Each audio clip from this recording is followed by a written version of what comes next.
What's happening, everybody? On today's show, we're going to get you caught up on all the news going on around the conference as we head into week 3. Alabama running with their PO'd mentality. Jimbo defends his DC and injury updates across the SEC.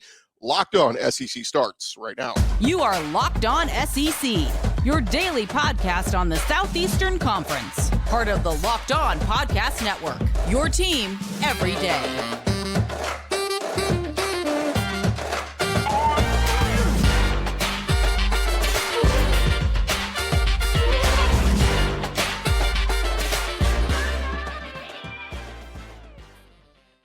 And what's happening, everybody? Welcome into Locked On SEC. It's great to have you guys along. Today's episode brought to you by the Gametime app. Download the Gametime app, create an account, and use our promo code LOCKEDONCollege for $20 off your first purchase.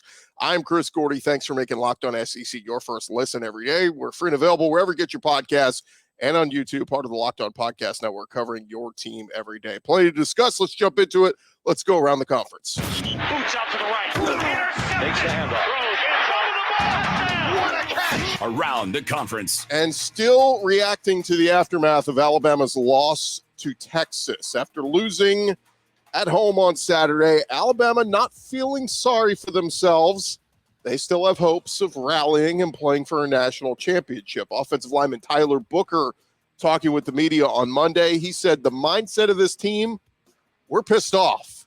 Not going to lie. Who wants to lose at home? There's only ever been 2 undefeated teams to win the national championship here at Alabama. All of our goals are still attainable. We could still win the SEC West.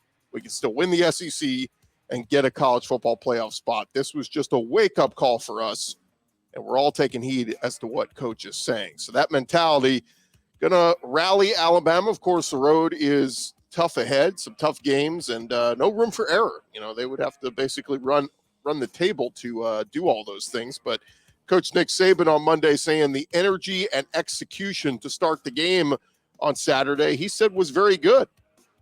But he said that we got to be able to do it for a whole 60 minutes. He said, did we sustain? No. Did we play well in the fourth quarter? No. We started out, I thought, really well, but our ability to sustain what was not what it needed to be, and we did not play well down the stretch of the game. But Saban is optimistic moving forward. He said, I would be shocked if this team doesn't respond in a really positive way. We have to have better execution. We have to do simple things better.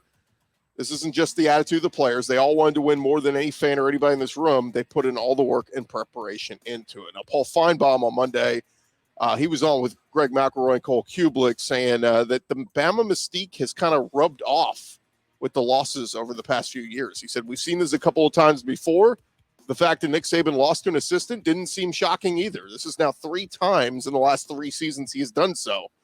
He said, I came away feeling really empty after the game in Tuscaloosa. It just seemed like this was an inflection point, and that cannot be ignored. The offensive line that we've heard all about all offseason got beaten in the trenches, and the real problem for Alabama is they're on a tightrope. They cannot afford another mistake. The most important thing the coaches have to do is keep everybody focused. He said, I wouldn't get hung up on the national narrative, which is, of course, pretty desperate this week. Greg McElroy, he went on to say, as far as Alabama goes, we talked all offseason about Jalen Milroe. Does he see the field? Are turnovers going to be potentially a problem? And they were, obviously. He said, I didn't think that they controlled the line of scrimmage. A surprise. Texas's defensive front, they did a lot of the controlling. He did go on to say, I think Bama can still win a lot of games this year. I think they'll be fine, but Alabama does feel vulnerable. Areas for Alabama that were supposed to be strengths did not play like strengths on Saturday. So, again, a lot of time still to turn this thing around. You go to South Florida this week. We expect Alabama to manhandle them, but some tough conference games coming up in the coming weeks.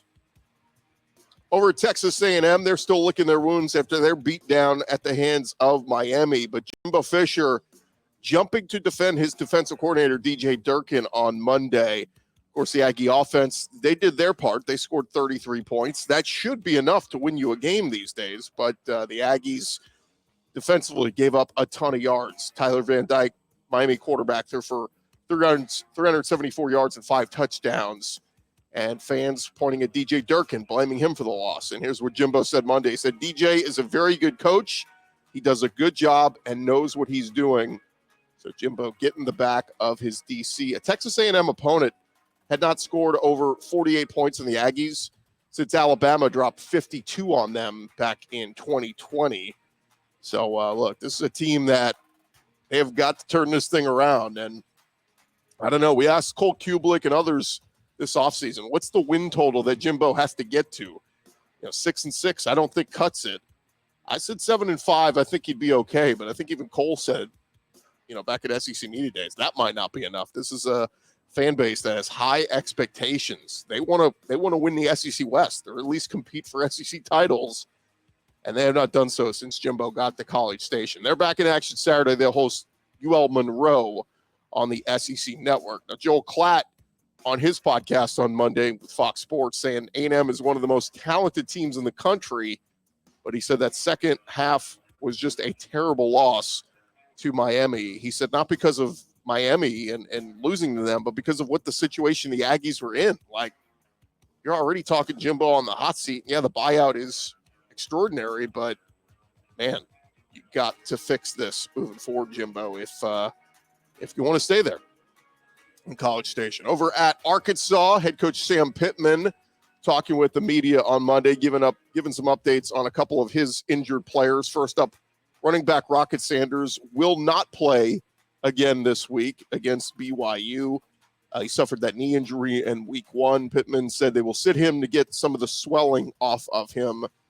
So could he be back for the LSU game in 2 weeks? We will see. Also an update on cornerback Dwight McGlothern. He left Saturday's game with turf toe. Pittman said he should return for the matchup against BYU this Saturday. Razorbacks looking for their third straight 3-0 start this season. Tough test. BYU is a tough team. They are 2-0. Dominant win over Southern Utah this past weekend. And Sam Pittman said after this game against Kent State, offensive line, obviously they have to get better there. He said our fits up front have to get better. Everything's getting popped out to the safeties, and we're not making any of them miss either. We've got to make the safeties miss. He also was critical of his tight ends in blocking. He said bottom line is our fits aren't good at tight end. Our blocking on the outside is on the edge, and it's got to get better. Kalani Sitake, the BYU head coach, was very complimentary on Monday talking about Arkansas. He said that he sees the same talent from the same Razorback team that beat him last year. He said, I still see the same physical O-line play, the presence at the line of scrimmage. They have capable runners. And you put KJ Jefferson out there with his running ability and big receivers, that's always going to be a problem. So we'll see what Arkansas does against BYU this weekend. Over at Georgia, Kirby Smart and company, they are continuing to go through their schedule of not a ton of tests. They will get a true test this weekend with South Carolina, but defensive back Javon Bullard, he did not practice Monday, according to Kirby Smart. Bullard suffered a left ankle injury on the opening drive against Ball State, left the game. Kirby saying as far as where he is, probably won't know until Wednesday's practice whether he's going to be able to go or not. We've had guys in that position with similar injury be able to play, but really have no clue until we get later in the week. Secondary did get interceptions from Malachi Starks and Tyke Smith, but Javon Bullard, big-time playmaker out there, 2 picks in the national championship game last year, so we'll see if he's back. Kirby Smart wants his home crowd to respond this weekend. He brought up Tonka Hemingway, the South Carolina D lineman, who made some comments at SEC Media Days back in July saying that Kyle Field and Neyland Stadium are the loudest places in the SEC that he's played in. No mention of Sanford Stadium, and Kirby Smart noting that on Monday. He said, look, people want to question whether our fans are elite. We're going to find out on Saturday, right? Sounds like Tonka called them out. Maybe we need to just use Tonka for motivation. Let him be the one that spurns our group to come out there at 3:30 and be really loud and fired up. So I certainly hope our fan base will be. They've answered the bell every single time. I don't know why they wouldn't now. So Kirby calling out the Bulldog faithful, saying, hey, you better come out and be loud against South Carolina. Smart also talked about Gamecock quarterback Spencer Rattler, said his ability to throw accurately and avoid getting sacked is what makes him good. He's got elite arm talent.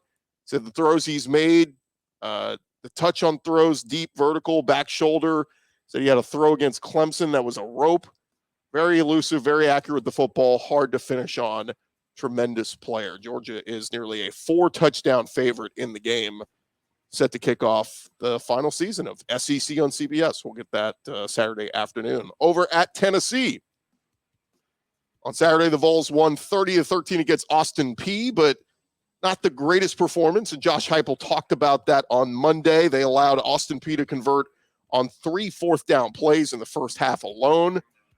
Pass defense was an issue. The Vols allowed the Governors 260 passing yards, and it reminded us of bad pass defense of years past at Tennessee. Heupel said Monday that the team has responded to fixing those mistakes. He said really good energy out on the grass with them today. Really good energy in the meeting room, too. I anticipated that from these guys. We have strong leadership and guys that care about their performance.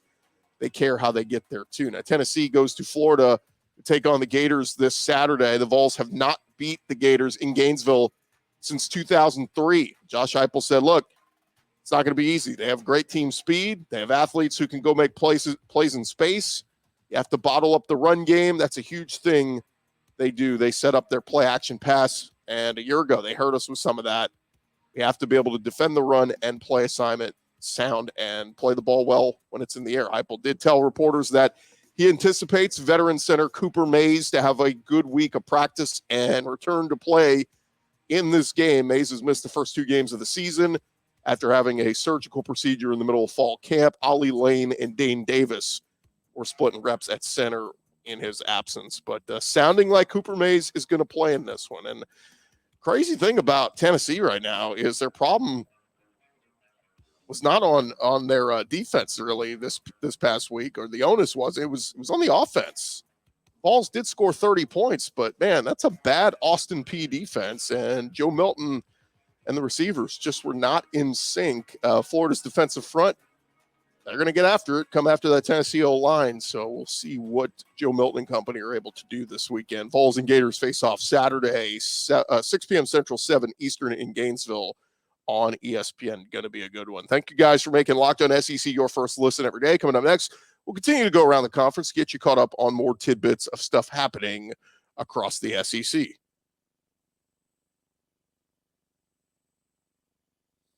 First, I want to remind you guys this episode of Locked On SEC is presented by the Gametime app. Look, buying tickets to your favorite events should not be stressful. Gametime is the fast and easy way for you to buy tickets to all your favorite sporting events. Killer deals on last-minute tickets, and their best price guarantee lets you stop stressing over the tickets and start getting hyped for the fun you're going to have. Gametime is the place for last-minute ticket deals. You forget planning months in advance. They got deals on tickets right up to the day of the event. You can get exclusive flash deals on tickets for football, basketball, baseball, whatever it is. And the Gametime guarantee means you will always get the best price. If you find tickets in the same section and row for less, Gametime will credit you 110% of the difference. Go snag the tickets without the stress with Gametime. Download the Gametime app, create an account, and use our promo code LOCKEDONCollege. That will get you $20 off your first purchase. Terms apply. Again, create an account and redeem code LOCKEDONCollege for $20 off. Download Gametime today. Last-minute tickets, lowest price, guaranteed.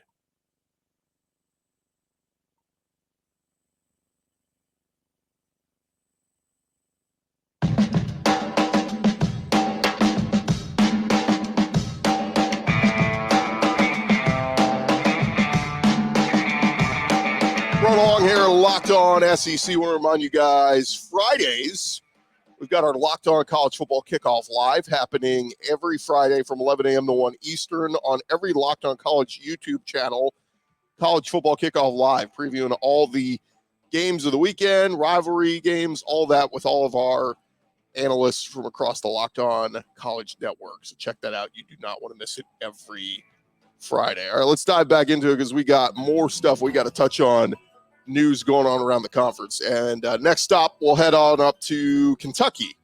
Mark Stoops talking to the media on Monday and giving an update on Liam Cohen, his offensive coordinator, who was kind of mysteriously hospitalized Sunday after a, quote, medical episode. It happened while Cohen was working on campus in the football offices, and he was sent to Chandler Hospital where he was deemed to be in good condition. But on Monday, Stoops alluded to the status of his OC, who's back with Kentucky after he went back to the NFL last year. In a reference to Liam Cohen, Stoops says the prognosis of, quote, folks in our office and who will be back in our office looks good. He said it's a difficult situation for the staff because of their bond with Cohen. He said, we'll be fine. We have it under control. When asked about maybe putting together an offensive plan without Liam Cohen dealing with the health issue, Stoops was asked who will call plays if Liam Cohen isn't available. He said, I'm not going to get into any of that. Akron is at Kentucky this Saturday night on ESPNU. Now, as far as injuries go, Wildcats coach Mark Stoops saying it'll be close. They will be close to full strength on Saturday. They started the season, of course, 2-0, but on their O-line, been a little banged up there. He said that right tackle Jeremy Flax will be back in action. And as far as left guard Kenneth Horsey, he said, we'll see. So maybe not looking so good for Horsey to be back. But, hey, Kentucky, they sure set their schedule pretty nicely here to start the season. Have not had any tough games as they go. Well, Eastern Kentucky was tough, but they got the win. Let's head on over to Gainesville as Florida. Billy Napier having their first conference test of the year with Tennessee coming to Gainesville, primetime game on ESPN. Billy Napier said that Tennessee's offense will be a key to the game and that the Vols run 3 plays per minute when they are rolling. He said they got some really unique players. They got some speed in the slot. They got some matchup issues. Quarterback is a freak of nature. Very, very talented. Not only can he throw it, but he can run it.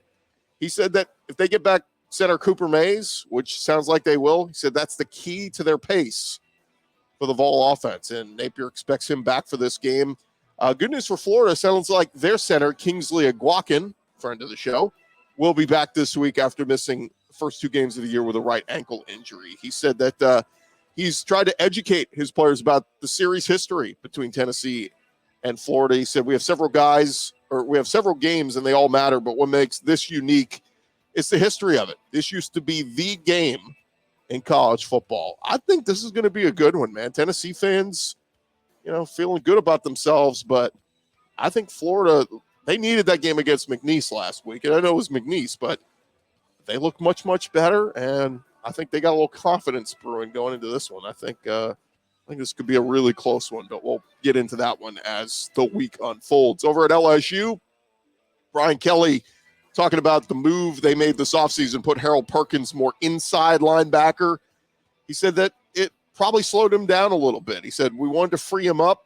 He's got a lot of responsibilities playing inside, and we just need to let him go and let him play fast. We saw him play a little bit more off the edge this past week against Grambling. And Brian Kelly said he believes LSU made the right decision, but will refine how Harold Perkins is deployed and can move him inside or outside. He said, we can do some things that can keep him in a position to continue to impact the game, and that's really what we're trying to do. Brian Kelly also talked about the LSU secondary, which remains a big concern with this team. They obviously look much better this past week against Grambling, but he said a lot of those things are going to be a work in progress for us. We competed well for the ball in the air this past week. I think we'd like to see better work in our technique and our fundamentals and probably the tackling. He said they did give up 45 points week 1 to Florida State. They get a true test in Mississippi State on the road this weekend. It's an early one, 11 a.m. Central, noon Eastern, Saturday morning. Speaking of the Bulldogs, Zach Arnett talking with the media on Monday. He revealed safety Jacoby Albert will not play this season. Albert suffered an injury in fall camp, did not play in the first couple games. He said, unfortunately, Kobe is probably done for the year. We gave it a couple of weeks to try to heal, see if we could play on a brace, but unfortunately he was not able to. He transferred into Mississippi State this past January from Kentucky in his freshman year with the Wildcats. He played in 10 games for them. But Mississippi State looks like a more balanced team, not throwing the ball all over the place, running the football a lot more with Woody Marks leading the SEC in rushing, and the defense very, very good. So true test there for LSU in Starkville this weekend. Over at Auburn, Hugh Freeze talking with the media following their win at Cal late Saturday night. Well, really it was in the Sunday morning around these parts. But Freeze talked about his two-quarterback system, leaning mostly on Peyton Thorne, but he did go to Robbie Ashford for a drive on Saturday night. And it's worked out well so far. Hugh Freeze said he's not committed to using 2 quarterbacks. He said, I don't know if that's exactly what I what it to look like, but we just had no juice, no momentum. So you're just kind of searching for that. We got to figure that piece out. Obviously, Thorne had Ashford had the rushing touchdowns in week 1. Thorne had 94 passing yards this week with 2 touchdowns and a pick. He said, we need Peyton to play better, truthfully. That last drive, he played well, but prior to that, I think a few of the throws were inaccurate. He left the pocket early once. I'm not beating Peyton up. He played really well at last possession, but we need more consistency throughout the whole game. He said he liked what he saw from Robbie Ashford, but ultimately saw Peyton Thorne as the better fit for most of the game this past week. Hugh Freeze, we'll see if they have get this thing going this week as they continue on, try to get that football or quarterback spot solidified there. Again, Peyton Thorne, very good quarterback at Michigan State. Just why have we not seen that yet at Auburn? All right, over at Ole Miss, Lane Kiffin talking with the media on Monday following their win against Tulane over the weekend. And Tulane gave them a true test. They were up 17-10 at the halftime. Ultimately, they pulled away late. Jackson Dart told reporters after the game, he said it felt like a game that Ole Miss would not have won last season. Lane Kiffin agreed with that. He said, yeah, he probably got that from me because I said it in the locker room. I obviously don't have analytics to prove it, but it just felt different. He said that may not have happened last year. I felt during the game when the offense was struggling and defense's attitude after the turnover was, hey, we got you. And Kiffin said today's college football teams are so different each year, you don't have to worry about overconfidence. He said normally this would be a major issue, but these guys weren't here. Half these guys weren't here last year on our starting defense. He said I think nowadays doesn't mean hardly anything, especially in this case. I think the Georgia Tech quarterback is playing well. I think they run a good offense. That presents some challenges. I think they look like they're playing better than they were a year ago. That will be 6:30 Central, 7:30 Eastern on Saturday night between Ole Miss and Georgia Tech. And they go to Tuscaloosa a week later. So tough test coming for the Ole Miss Rebels. All right, there you have it. That's the latest news going around the conference. When we return, we'll hit on the SEC Players of the Week. And we'll also touch on our Locked On Top 25 rankings. Excited to give you guys that. More Locked On SEC in just a second. I want to remind you guys this episode is presented to you by our friends over at FanDuel. Look, you can get ready for the NFL season. We're already into week 1, and they have some incredible offers up there at FanDuel, America's #1 sportsbook. Right now, new customers can get $5 and get $200 in bonus bets guaranteed. Bet $5, get $200 in bonus bets. All customers who bet $5 will also get $100 off the NFL Sunday ticket from YouTube and YouTube TV. So now is the best time to go join FanDuel. The app is easy to use, and you can bet on everything from spreads to player props and more. Go visit FanDuel.com/lockedon. Depending on what state you're in, obviously some states allow it, some don't. So go check them out there at FanDuel.com/lockedon. Go kick off the NFL season with an offer you don't want to miss. It is FanDuel. They are the official partner of the NFL.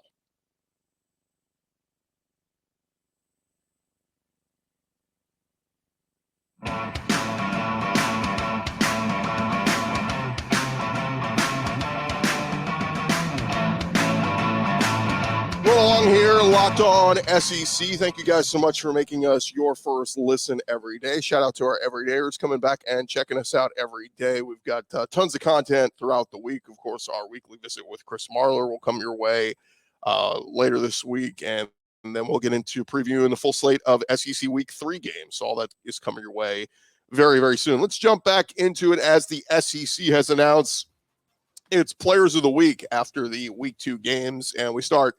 The offensive player of the week was named South Carolina quarterback Spencer Rattler. Played very well this past week. Kentucky center/guard Eli Cox was named O-lineman of the week. Defensively, Mississippi State linebacker Jet Johnson and Auburn linebacker Eugene Asante, they were both named co-defensive player of the week. Mizzou's Niles Gaddy and Arkansas's Trajan Jeffcoat, they were named co-defensive lineman of the week. Ole Miss's kicker, Caden Davis, made a big kick on Saturday. He was the special teams player of the week. And Vanderbilt wide receiver London Humphreys, he was named freshman of the week. Now, Spencer Rattler, I don't know if you saw his numbers. I get it. It was against Furman. but he was 25 of 27 for 345 yards and 3 touchdowns. Also had a rushing score. Really, really nice day. Connected on his first 15 passes of the game. Eli Cox, he played every snap of Kentucky's win against Eastern Kentucky, had 5 knockdown blocks, no sacks allowed. Jet Johnson, he led Mississippi State with 11 tackles and a sack. And Asante, if you watched that Auburn game, he was everywhere. A career high, 12 tackles in the win against Cal. Just a really, really nice day for all those guys. Humphreys over at Vanderbilt, he had the first 100-plus yard performance of his career with 4 catches for 109 yards in the loss at Wake Forest for Vanderbilt. Now, the SEC, they put out their Week 4 schedule. This is kind of how the SEC's done it the last few years. They kind of wait, and you get the game times a week ahead of time. So, obviously, we got a whole Week 3 slate coming up this weekend. But just to take an early look at the Week 4 slate of games, this will be next week. And we really, we get full on into conference play. Still have some non-conference games mixed in there, but we get Auburn at Texas A&M. That's going to be the early one, 11 a.m. Central on ESPN. Also the early game on SEC Network. That'll be Kentucky at Vanderbilt. The afternoon slate, it'll be, get your popcorn ready, Ole Miss at Alabama. Can Lane Kiffin and the Rebels give Alabama a tougher test this go-around? They were better last year. They came down to, had a possession late, had a chance. And then later in the afternoon, UTSA at Tennessee, a sneaky one there. Let's see how the Vols do against Florida first this week. But UTSA, sneaky good team there with Frank Harris at quarterback. The nightcap on ESPN, it'll be Arkansas at LSU. A really good one there. How good is Arkansas? How good is LSU? We'll find out a lot about both of those teams. And then we get a lot of the other, subpar games, I guess. Charlotte at Florida, UAB at Georgia. Memphis against Mizzou, Mississippi State at South Carolina. That's a good one. That'll be the night one on the SEC Network. So that's your Week 4 slate. All the game times and networks decided on that one. And before we call it a show, just want to throw this out there. We have started here at Locked On across our college network. All of our hosts are voting weekly in our own top 25 poll. Now, it looks very similar to what you see in the coaches poll of the AP, but just wanted to pass this along. Here's our rankings, and here's where the SEC teams come in our rankings. Again, I voted in this, but I'm just one of many. So these rankings are not my own rankings. This is what all of our Locked On College hosts voted on. And we got a lot of Big Ten hosts and Pac-12 hosts, so bear with me. But Georgia still number 1 in the top 25 poll. Michigan number 2, Florida State number 3, Texas number 4, USC number 5. So only one current SEC team in here, one future SEC team in Texas. Penn State is 6, Ohio State 7, Washington 8, Notre Dame 9, Bama 10. That's kind of where we've seen Bama in some of the other polls that have come out, falling down there to 10 after the loss to Texas. We got the Vols at 11. We got LSU at 15. We got Ole Miss at 20. And Arkansas sneaking into the top 25 at number 25. So take it for what you will. That's our Locked On top 25 poll voted on by our Locked On college hosts heading into Week 3. Look, we watch all the games, so take our word for it more. The coaches poll's a joke. It's most teams like SIDs voting on that. They don't watch any of the games. They're at their games. How could they vote on performances of other teams? They're not watching other games. They're watching their own game. AP, I give them a little bit more benefit of the doubt because I assume most of the Associated Press writers are watching the games, but even they're at games. They're sitting in the press box. You're not watching. I've got the multiple TV setup. I know what I'm talking about when I do the rankings because I watch all the games. A lot of folks don't. You got to put in the work to vote on a top 25. All right. That is just about going to do it for this edition of Locked On SEC. Thank you guys so much for making us your first listen every day. Again, shout out to our everydayers. Keep on coming back. Had some tremendous numbers on our YouTube page, as well as our podcast version still on Apple, iTunes, Spotify, wherever you get your podcasts. Just search Locked On SEC. We're here for you guys every day, 5 days a week, talking all things SEC football. And we got plenty to get into, man. I'm excited about the slate this weekend. We got some great conference games happening already. So keep it locked right here, Locked On SEC. Keep coming back, checking us out every day, either on the video form or on the podcast form. Have a great day, everybody. We'll talk to you guys tomorrow.